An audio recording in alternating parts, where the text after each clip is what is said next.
Okay, hello everyone. We're doing something that we've never done on the YouTubes here before. I've done it once on Twitch, and that's it, and I'm hoping to do more. Pokemon Sword and Shield, VGC, competitive play. I've been having a lot of fun with this over the last, I don't know, 6 months or so, and I'm finally getting serious enough with it that I am in Master Ball tier, which is the highest tier of ranked.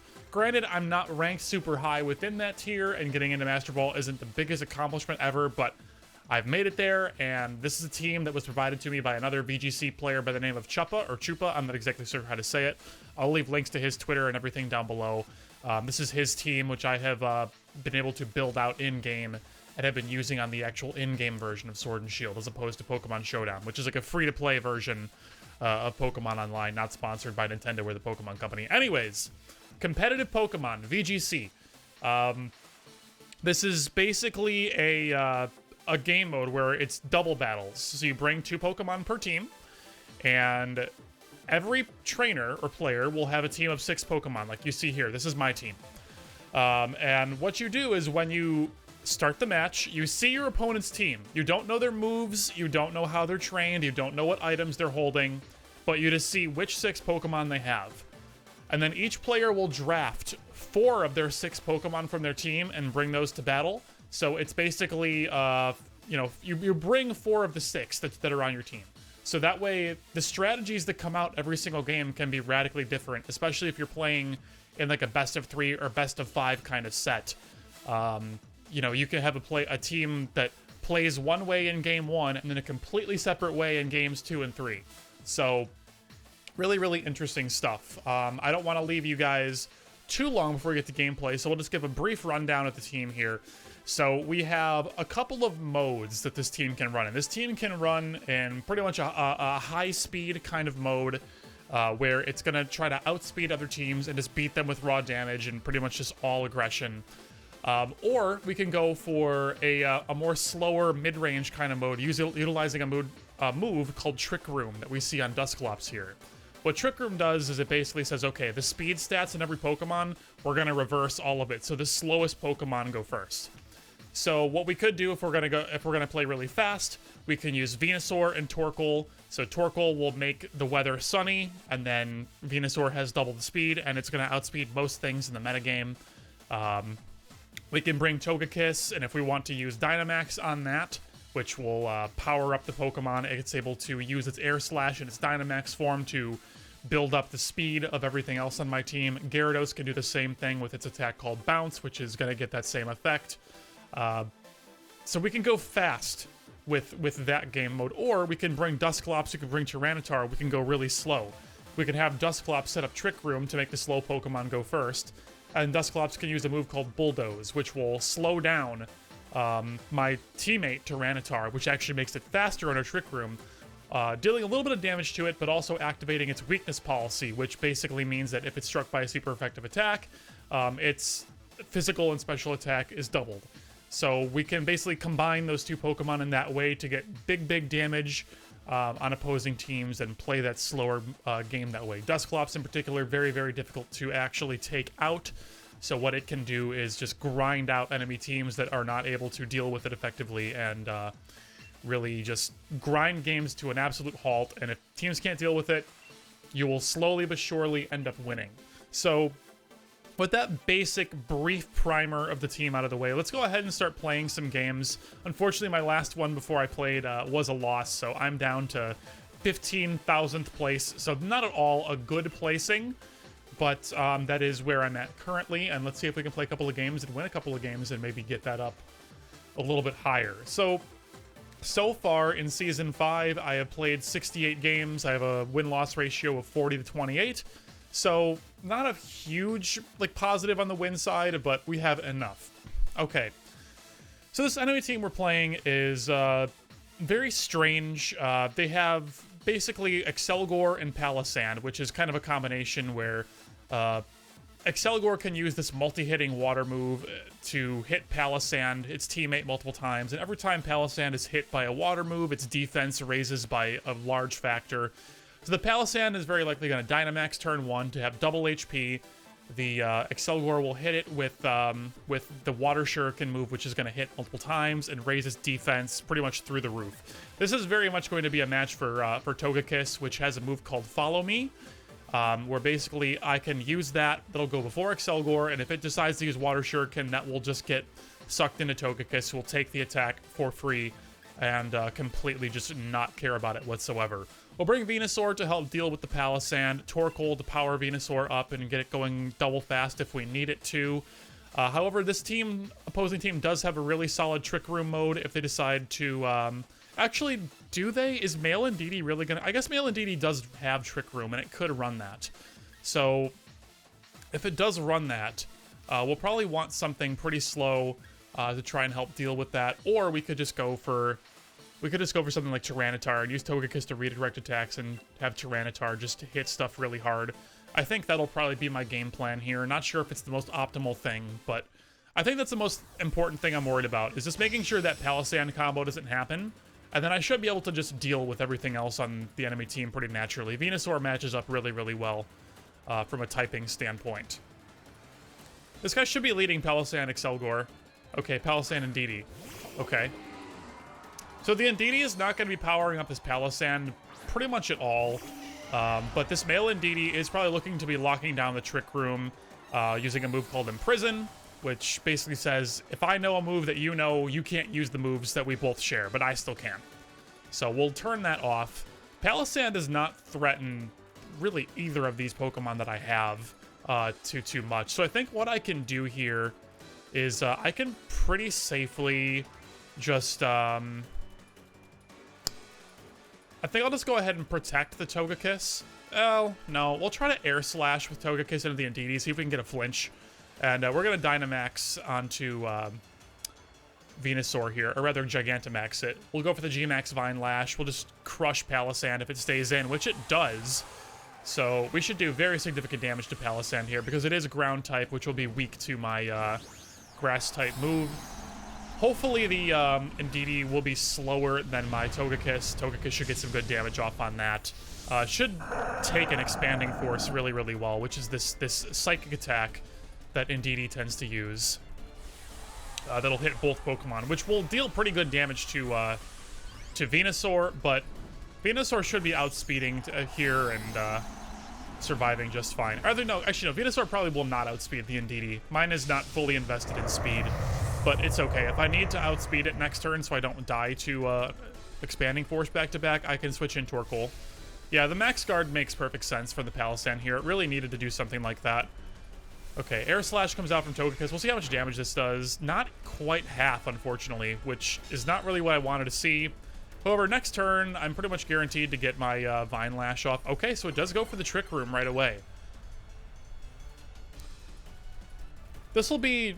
not really that big of a deal. I'll go ahead with a Follow Me on Togekiss, because Palisand's only real move here is to go for a Max Quake, which is not going to even be able to hit Togekiss, so if I Follow Me, then I should be totally fine on that front. It'll have to go for a Max Phantasm, or if it has another coverage move, it'll have to go for that, but I don't really know what coverage Palisand gets, and if I even respect Palisand's coverage, because it's not exactly the most damaging Pokemon out there. Plus, with it moving first, now that Trick Room is up, I don't really care too much about activating a weakness policy. Ally Switch. Okay. I mean, that's fine. Like, this, yeah, so Max Quake does not affect Togekiss because of the Follow Me, so we're really good there. Indeedee goes boom. That is all fine and good. Because Trick Room is up, he cannot bring Excelgor in because that's a really, really fast Pokemon, so that's pretty much out of the question here. And, yeah, we're looking like we're in a pretty good spot right now. So we'll see what he brings in if we decide to keep Togekiss, or if we're just going to switch it out for something else. Maybe just go to a hard switch into Tyranitar or something.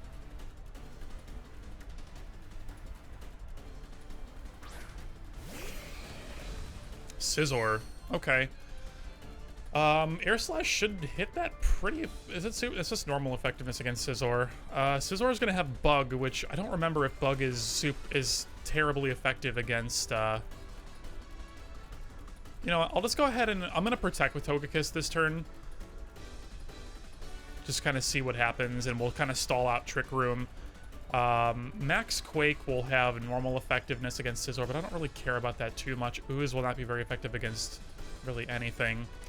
I don't know whether or not I really want to activate a weakness policy on Palossand. I'm gonna go for it. It can't, like, I still don't think even with a weakness policy up, the Palossand is gonna be super strong. But we'll just protect Togekiss here and just kind of see what happens. Yeah, it had to go for a Phantasm. And it's targeting Togekiss, which is kind of weird. I would have expected it to just hit Venusaur with the Phantasm. But the defense drop is going to matter because Scizor tends to be a physical attacker. Dual Wing Beat. Oh yeah. Okay. So that'll just outright kill Venusaur. Okay. I didn't really expect it to be that powerful. Just right off the bat. Does it have Life Orb? No. Oh, yeah, Life Orb. Okay. So Life Orb, Scizor. That did surprisingly good damage to Venusaur. And Bug is going to work very well against Tyranitar, but since we are in a Trick Room, I can just bring Torkoal here and go for a, I'll start the Sun up, which will power up my my spread move called Overheat, which is going to just deal significant damage to their team. It will kill the Scizor. So he'll have to switch Scizor out or just sack it here.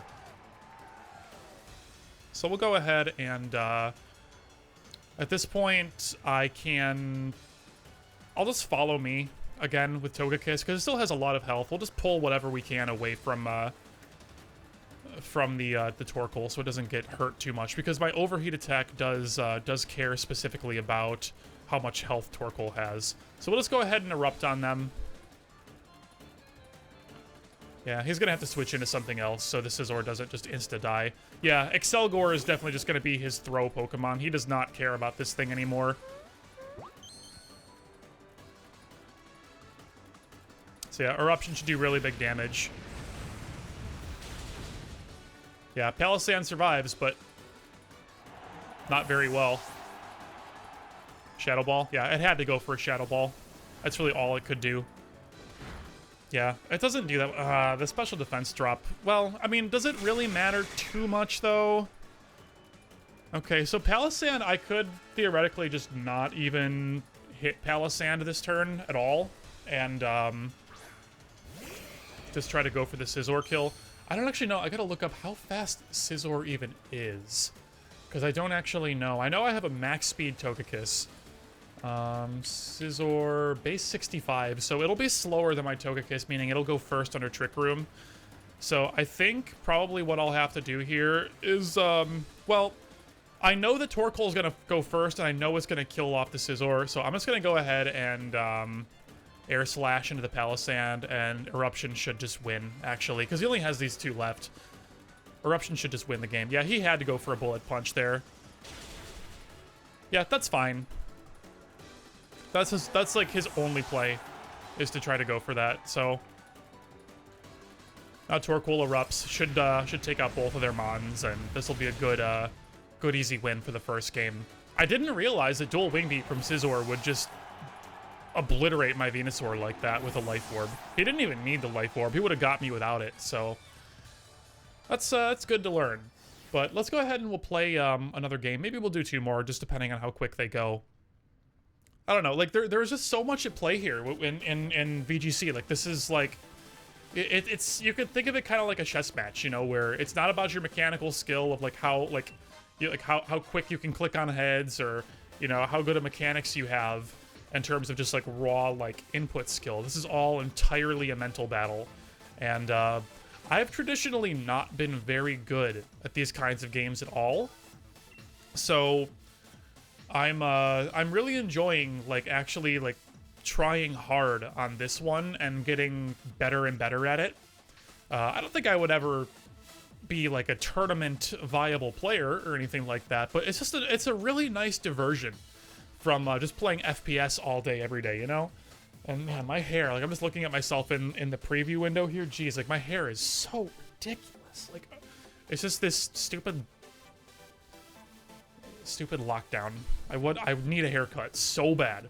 Okay, so this person's team is okay, kind of weird. They're probably looking for expanding force spam with the Galarian Slowbro and Indeedee. Galarian Slowbro is pretty slow, however, this version of it has an ability which gives it a 30% chance to have +1 priority on its attacking move, so it kind of can just sometimes ignore speed tiers, which is pretty scary, to be honest, because the double expanding force into something like Venusaur is going to be really, really rough.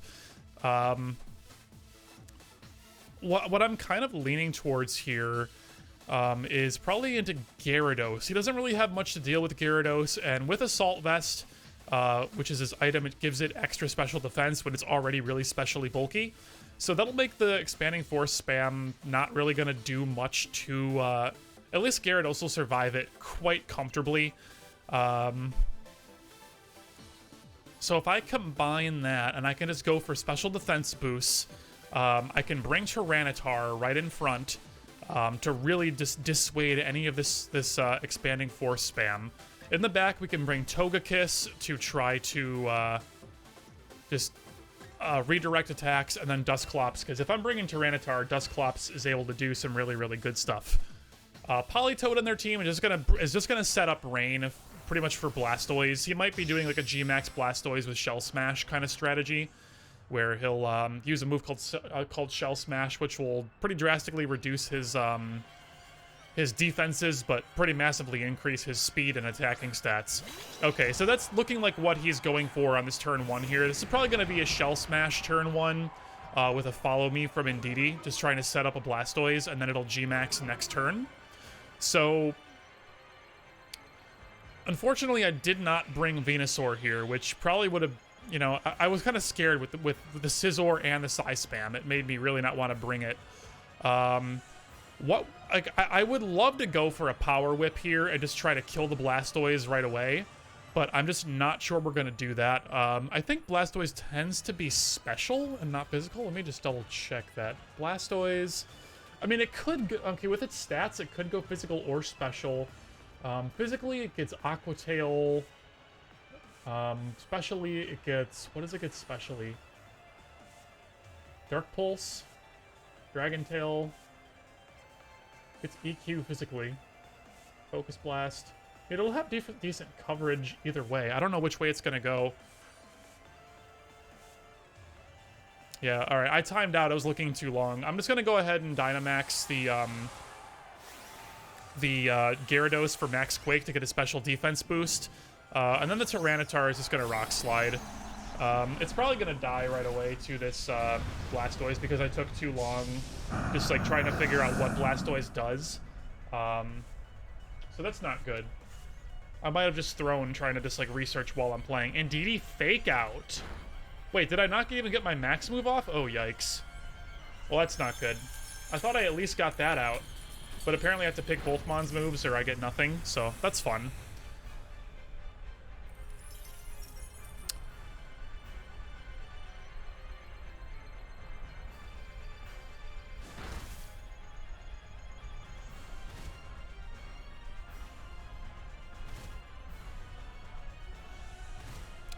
Okay, well this is very bad.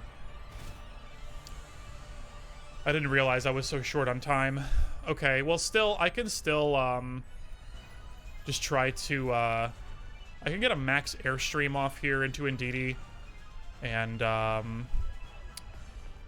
I really want an Airstream, I guess I don't. I think I'll go probably just for Max Quake. Into, we'll try into Blastoise, but it'll probably just go into Indeedee. And then we'll switch Tyranitar out for Dusclops, just to take some attacks and try to stall out this Dynamax. I'm like pretty confident he'll probably go for a G-Max candidate into Dusclops this turn. But yeah, that's what I get for timing out. My game state is much tougher than it needed to be this turn because I spent too long just trying to look and see what Blastoise even does. I assumed it was going to Shell Smash turn 1, but it didn't, so I don't really know like what its purpose in life is. It's not going to do a lot of damage, but it's going to be bulky and it's going to set up the G-Max candidate, which is going to deal 1/6 of each of my Pokemon's health worth of damage each turn. This thing is not done Follow Me once.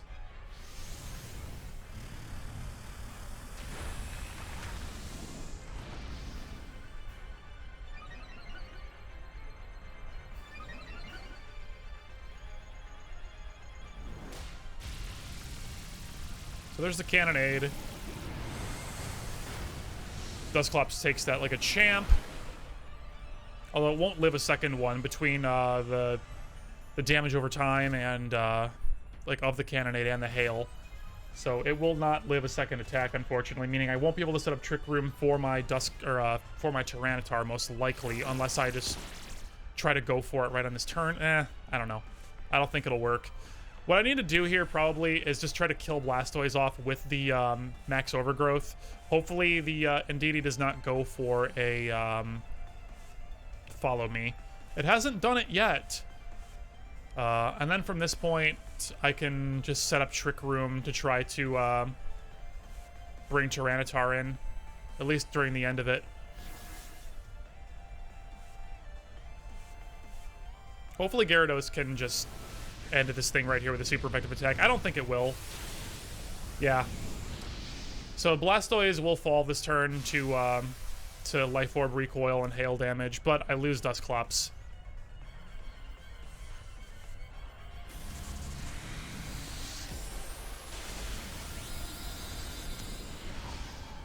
The Max Darkness will lower the special defense, I believe, right? Yeah. So I lose my Max Quake boost on my Gyarados.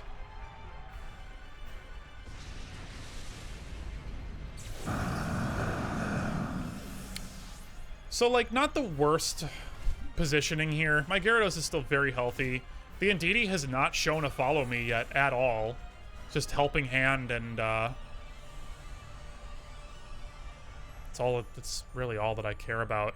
I don't remember what he has in the back. I'll just bring Togekiss just because it should outspeed very well. I could just kind of fish for crits. I can do Earthquakes and stuff. Rillaboom. Okay. Yeah, Rillaboom would have been really scary if I brought the Tyranitar in, so... Alright. We'll go ahead and... oh, I still have a turn of Dynamax on Gyarados. Right, I forgot about that. So Rillaboom is, like, super dead to an Airstream from me. I'll just go ahead and... Air Slash into the Rillaboom as well. I mean, if Indeedee has followed me, it has to do it this turn. So this is not an Assault Vest Rillaboom. That's good to know. Because if you have Assault Vest, you cannot use any move that isn't an attack. It protects as, you know, protect. Speed Boost is going to be nice. I'm, like, guaranteeing that, that Togekiss is going to outspeed everything on their team. Mystical Fire. Okay. So, lowering the special attack of Togekiss is really not that big of a deal, because most Togekiss run Scope Lens and use the Super Luck ability, which makes it really likely for them to score critical hits. And if you score a critical hit, you ignore any attack drops on your side, and you also ignore any defense boosts on the opponent's side. So because I'm very likely to score crits with this Pokemon, the loss in damage output on the front end doesn't really matter. Well, it does, but like it's less likely. It's the least likely as possible to matter on this mon over anything else. I'm gonna just go ahead and there's no way that Rillaboom goes for. There's no way Rillaboom goes for like a Grassy Glide here, for example. I'm just gonna go ahead and go in it, just hard switch into Tyranitar, and just kind of take that risk. Togekiss should be able to do really significant damage to Rillaboom here, if not outright KO it. Just because I know this thing does not have Assault Vest, which it really needs to live like super effective flying moves. So we'll see how well that that Togekiss can do here. Nice. Is that a crit? It is. Yeah. So exactly like that's exactly the reason why Togekiss can be so strong. Is like it can just get these critical hits so frequently, and like it just like Togekiss does not care about anything. Like it just is gonna hit for how hard it's gonna hit. And even though it's kind of random whether or not you get the crits, it's fairly consistent. So this turn I can do a Follow Me on the Togekiss. just to make sure the Tyranitar doesn't get bopped by something from his last mon, if I need to. We'll see what he brought in the back, what his last, his fourth mon is. Politoed. So Politoed is going to set up Rain, which is not ideal for Tyranitar because I lose some of my special defense bonus. However, what I can do is I can just put Tyranitar right back into Gyarados to basically just, like, get free damage on Politoed and just be annoying. It's really all that I'm looking to do here is just get free damage on Politoed and be annoying. So we'll Air Slash it to try to fish for a flinch.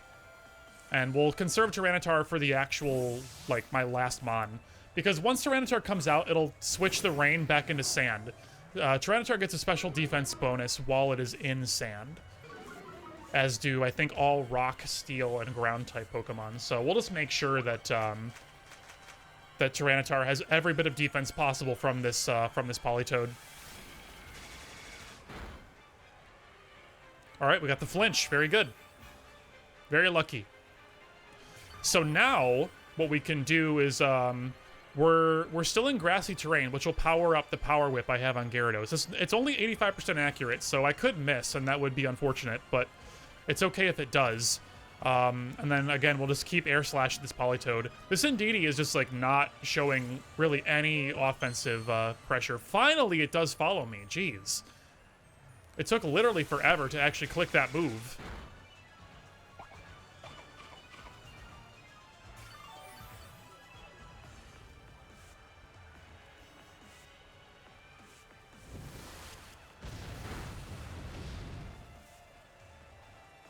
An Icy Wind comes out. So that'll reduce the speed of both my Pokemon. Togekiss already had a speed boost on it, I believe. So it should be at neutral speed now. And even at -1 speed, Togekiss should still be outspeeding the Politoed.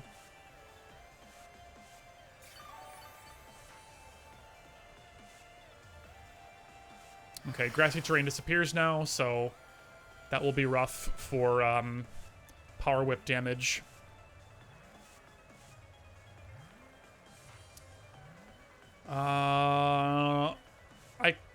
I kind of just want to keep trying for the Power Whip into Politoed, because I'm forcing Indeedee to constantly follow me every single turn. If it doesn't follow me, then, you know, it's just... Politoed's in a world of hurt. It can't do anything but follow me. But I have to keep going for it.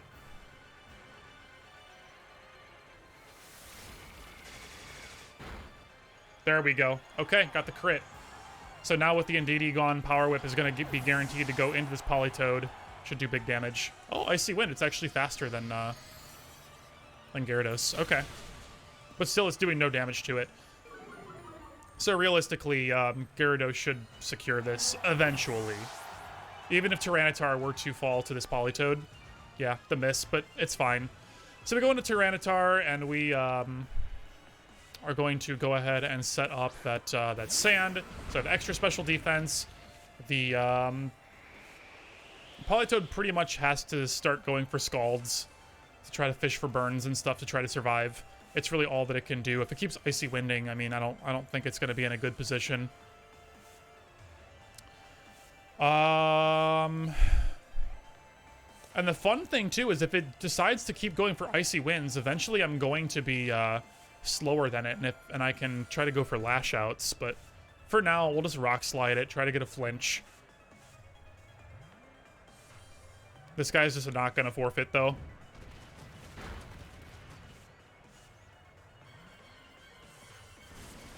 Yeah, so he's just looking for that burn.